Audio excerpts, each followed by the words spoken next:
পাবনা শহরের মধ্যে মজাদার মালাই চা, তাও আবার মাত্র 30 টাকায়। ফেসবুকে এরকম একটি অফার দেখে চলে গিয়েছিলাম খাইতে। চাটা কেমন ছিল এবং এর লোকেশন কোথায় তা নিয়েই থাকছে আজকের ভিডিও।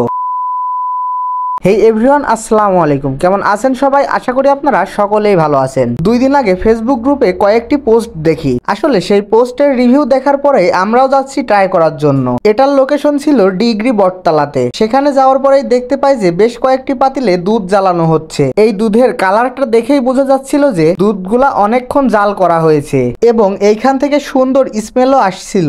এই যে দেখতে পাচ্ছেন, এই হলো তাদের মেনু কার্ড। তো এইখানে আমরা 6টা মালাই চা অর্ডার দেই, যার দাম ছিল 30 টাকা করে, এবং সাথে আমরা একটি পোড়া রুটি নিয়ে নেই। এই পোড়া রুটির দাম ছিল মাত্র 10 টাকা। এই মালাই চাটা এই মাটির মটকাতে পরিবেশন করা হয়। এই মটকাগুলোতে চা দেওয়ার পূর্বে এই মটকাগুলো সুন্দর করে পুড়িয়ে নেওয়া হয়। মটকাগুলো সুন্দরভাবে পুরানো হয়ে গেলে তারপরে এই পুরানো মটকাগুলোতে চা ঢালা হয়। এই চায়ের কালারটা দেখতেও যেমন অসাধারণ, ঠিক খেতেও কিন্তু এইরকম অসাধারণই ছিল। চা দেওয়ার পরে এই চায়ের উপরেই দেওয়া হচ্ছে দুধের স্বর। তো এখানে আমরা বসে গল্প করতে করতেই আমাদের চা চলে আসে। তো এই যে দেখতে পাচ্ছেন, এই হলো আমাদের চা এবং পোড়া রুটি। আসলে ওই দিন আমাদের সকলেরই পেট ভরা ছিল। আসলে এই চায়ের সাথে এই পোড়া রুটির টেস্টটা কেমন তা দেখার জন্য একটি মাত্র পোড়া রুটি অর্ডার দিয়েছিলাম। চায়ের সাথে এই পোড়া রুটিটা সত্যি অসাধারণ লাগছিল। আর চায়ের কথা কি বলবো, চাটা আমার কাছে অনেক সুন্দর লেগেছে। যারা চা লাভার আছেন অবশ্যই আমি তাদেরকে সাজেস্ট করব যে আপনারা একবার হলেও এইখান থেকে ঘুরে আসবেন। আর এর আগেও কে কে এই জায়গা থেকে চা খেয়েছেন অবশ্যই কমেন্ট করে জানাবেন। আমি